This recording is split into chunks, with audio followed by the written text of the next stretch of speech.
What's the deal with wikis?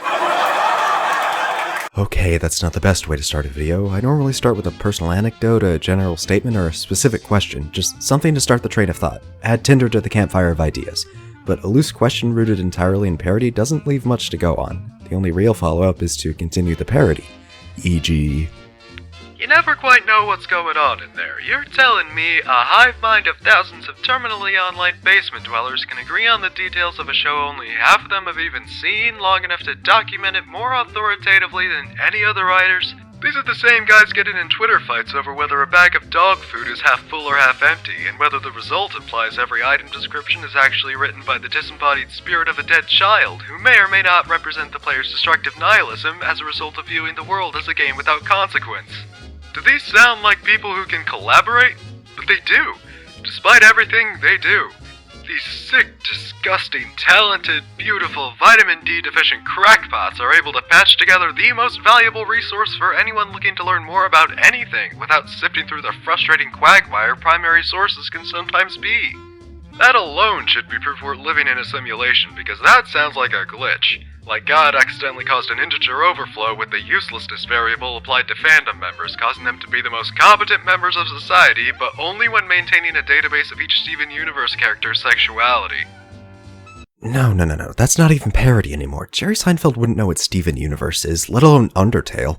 I was getting off track anyway, why not just start with the definition? Yeah, that's always the safe option. Wikis actually get their name from the Hawaiian word wiki, meaning fast. After all, many hands make light work, and the format is ultimately a tool for collaboration. It's essentially no different from a Google Doc presented through HTML. The most common form of wiki is a fan encyclopedia. Think of them as a specialized form of the quintessential wiki, Wikipedia. Though, unlike fan wikis, Wikipedia explicitly forbids getting too detailed. This makes sense, listing every fact about trolling would take decades and ultimately not help anyone understand the art better.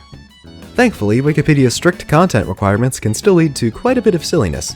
I mean, it's kind of impossible to describe rickrolling in a purely academic speaking style. Fan wikis have no such restrictions, and while they mostly stick to describing events objectively, clinically, and succinctly, others break the mold for some very weird reasons. For example, here's the largest wiki hosted by Fandom Incorporated, the one for EverQuest 2. On the homepage, you're greeted by a table of contents headed by a welcoming statement. The award-winning SOE official EverQuest 2 wiki that anyone can edit.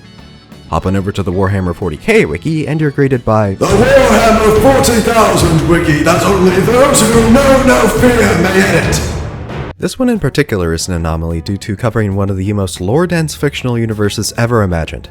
Say you're looking for a quick overview of the timeline's major events, just a brief summary of how the Milky Way galaxy got to the 41st millennium. I know there's a lot of ground to cover, but I'm sure the community can summarize it into a relatively digestible format. Surely there's not enough words in here to qualify as a whole fucking novella, that'd be ridiculous! Because of this absurd length and thoroughness, reading the wiki entry of an event can be a viable way of experiencing it, especially seeing as most of the sources the wiki pulls from are rulebooks, strategy guides, and art books. Trying to be a purist and parse the story from official sources that are barely trying to tell a story in the first place is like trying to figure out the plot of Destiny 1 by playing the game. But at the end of the day, we're still talking about encyclopedia wikis. Warhammer 40k.fandom.com might be a better narrative experience than paging through codexes piecing together the life story of Grumbo the Orc, but it's still not going to give you the whole story. It's still not a primary source. However, while encyclopedia wikis may compose the vast majority of online wikis, one is rather fittingly an anomaly. One that draws from no sources because instead of using pre-existing media to standardize the wiki's tone, it takes a throwaway creepypasta and develops it into a world. The SCP Foundation, hosted by wikidot.com. I'm honestly surprised the SCP Foundation was the only example I could find of using the wiki format to create collaborative fiction. The only thing close is recursive fanfiction, like Fallout Equestria, my beloved. But you'd be hard-pressed to classify fanfiction as a wiki. Nobody can edit other people's posts there, the creator has total control. While in SCP, you're totally free to let a hive mind of readers and writers act as your team of editors, making the process a hell of a lot more collaborative. This weird halfway between AO3 and Wikipedia makes a universe that's still dreadfully inconsistent, but way more consistent than other user-generated fiction, or even series of books with multiple writers. Warrior cats. In a way, it's the perfect example of a wiki, using the internet as a tool for collaboration to make something larger than the sum of its parts.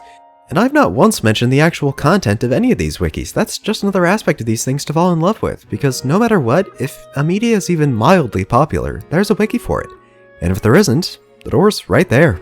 All you gotta do is walk in and make something magical.